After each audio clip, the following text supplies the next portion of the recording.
아침에 나로 주의 인자한 말씀을 듣게 하소서. 성도 여러분 안녕하세요. 목요일입니다. 오늘도 하나님의 사랑이 여러분들의 삶의 자리에 가득하기를 간절히 소망합니다. 말씀 한 국 봅니다. 에스겔서 10장 9절부터 22절까지의 말씀을 봉독해 드립니다. 내가 보니 그룹들 곁에 네 바퀴가 있는데 그 그룹 곁에도 한 바퀴가 있고 저 그룹 곁에도 한 바퀴가 있으며 그 바퀴 모양은 황옥 같으며 그 모양은 넷이 꼭 같은데 마치 바퀴 안에 바퀴가 있는 것 같으며 그룹들이 나아갈 때는 사방으로 몸을 돌리지 아니하고 나가되 몸을 돌리지 아니하고 그 머리 향한 곳으로 나아가며 그 온 몸과 등과 손과 날개와 바퀴 곧 네 그룹의 바퀴의 둘레에 다 눈이 가득하더라.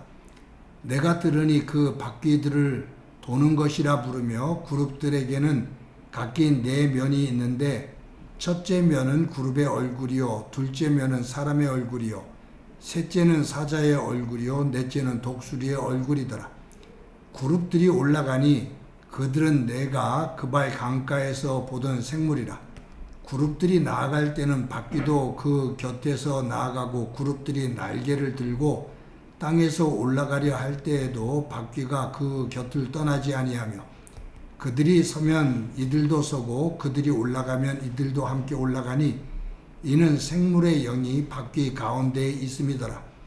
여호와의 영광이 성전 문지방을 떠나서 그룹들 위에 머무르니 그룹들이 날개를 들고 내 눈 앞에 땅에서 올라가는데 그들이 나갈 때에 바퀴도 그 곁에서 함께 하더라.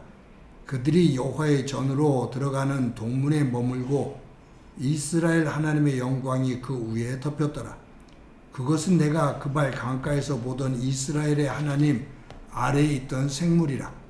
그들이 그룹인 줄을 내가 아니라. 각기 내 얼굴과 내 날개가 있으며 날개 밑에는 사람의 손 형상이 있으니 그 얼굴의 형상은 내가 그 발 강가에서 보던 얼굴이며 그 모양과 그 몸도 그러하며 각기 곧게 앞으로 가더라. 아멘. 예수님께서 십자가에 달려 돌아가시기 바로 전날 12제자와 함께 마가 다락방에서 마지막 유월절 만찬을 하십니다.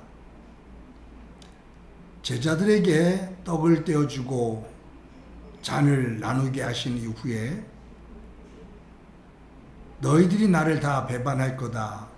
그리고 나를 다 도망갈 거다라고 말씀하시거든요. 그 과정 속에서 가룟 유다가 예수님이 왕이 될 거라는 기대를 가지고 있었는데 예수님께서 죽음에 대한 이야기를 하시거든요. 그래서 실망을 해서 가룟 유다가 밖으로 나갑니다. 대제사장에게 가서 예수를 넘겨줄 테니 무엇을 줄 것이냐고 묻습니다. 그때 대제사장이 은 30냥을 주겠다고 그래요. 가룟 유다가 대제사장으로부터 은 30냥을 받고 예수님을 배반하고 예수님을 넘겨주게 됩니다. 예수님으로부터 멀어진 거죠.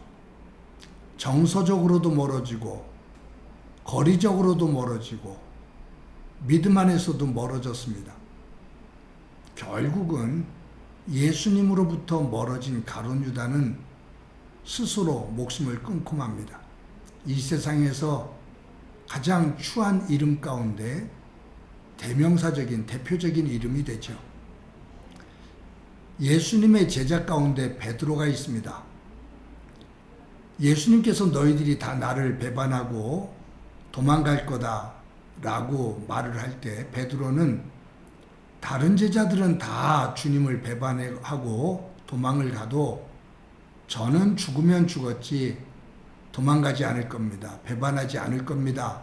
라고 말을 합니다. 호언장담을 하죠.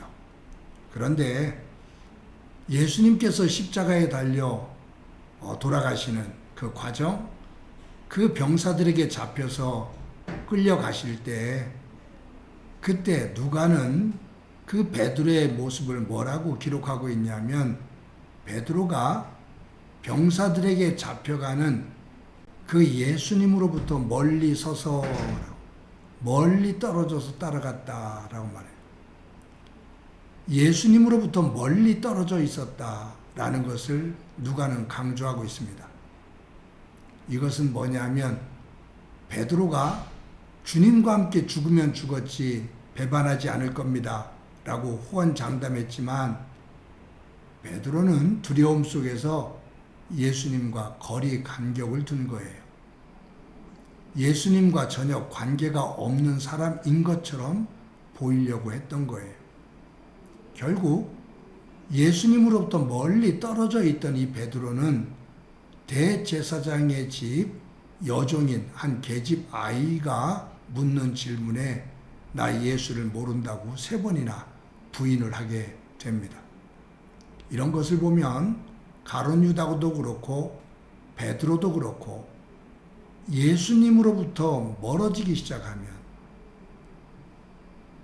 예수님을 고백하는, 예수님을 나의 구주로 고백하는 그 믿음으로부터 멀어집니다. 멸망을 받게 되고 낭패를 겪게 되죠.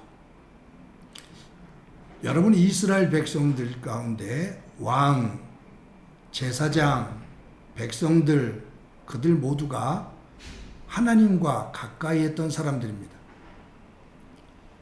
하나님으로부터 부름을 받았습니다. 하나님의 백성입니다. 그런데 어느 순간부터 이 왕과 제사장 그리고 백성들이 하나님으로부터 멀어집니다. 하나님으로부터 멀어지면서 온갖 악행을 저질러요. 하나님이 거하시는 성전을 온갖 우상들이 세워지고 우상들이 득실거리는 그 처소로 만들어버려요. 하나님을 멀리하니 하나님을 모욕하고 하나님을 경멸하는 그러한 행동을 합니다.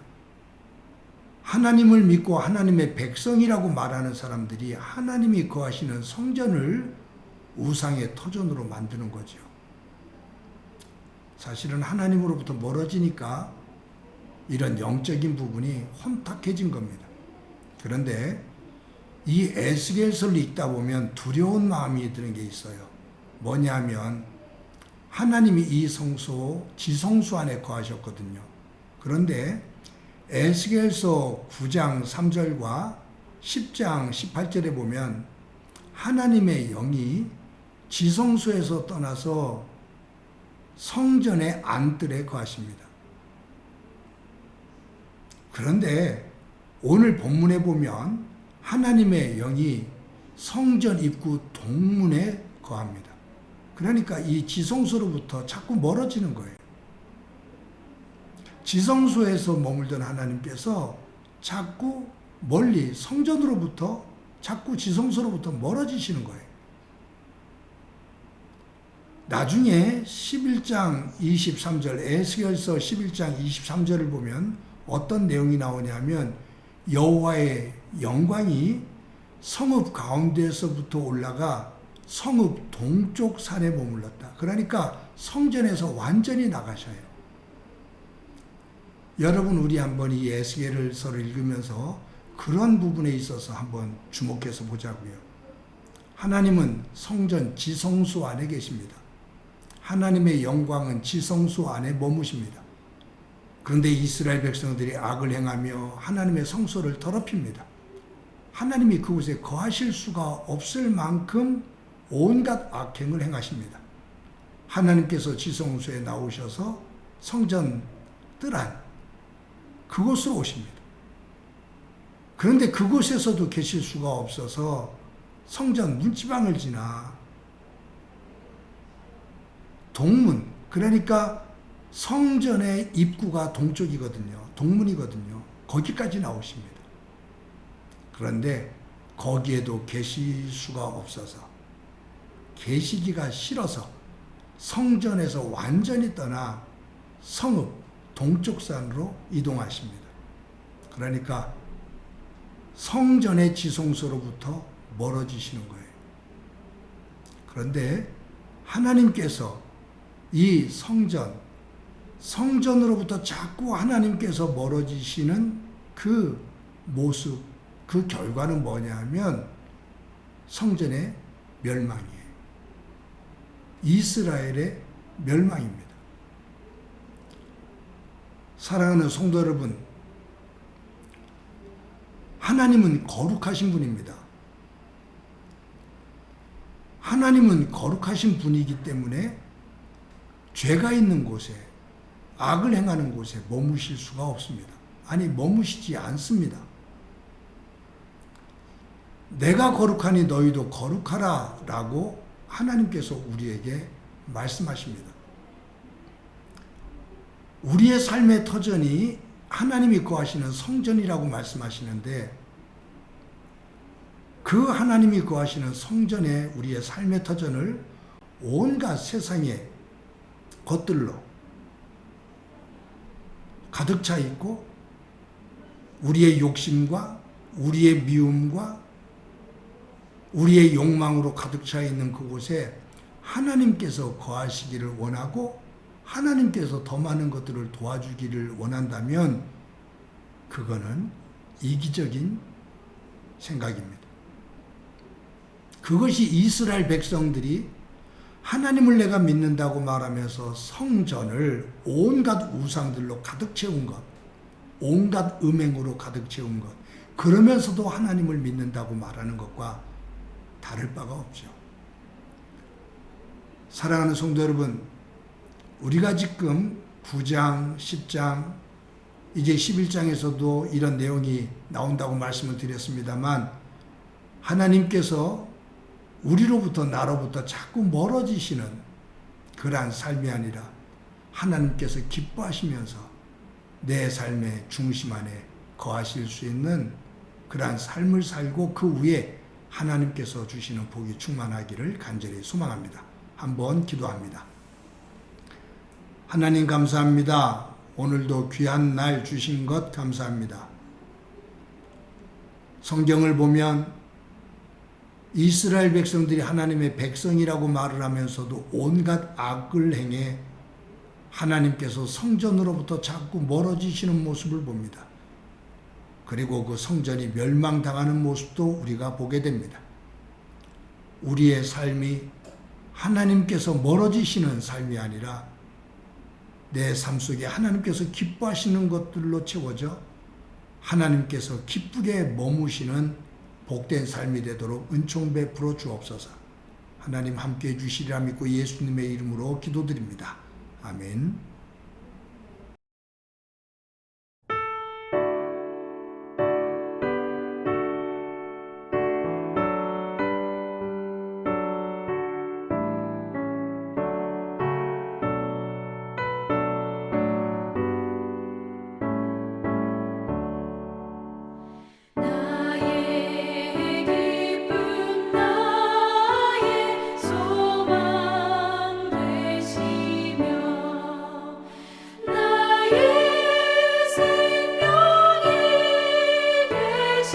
주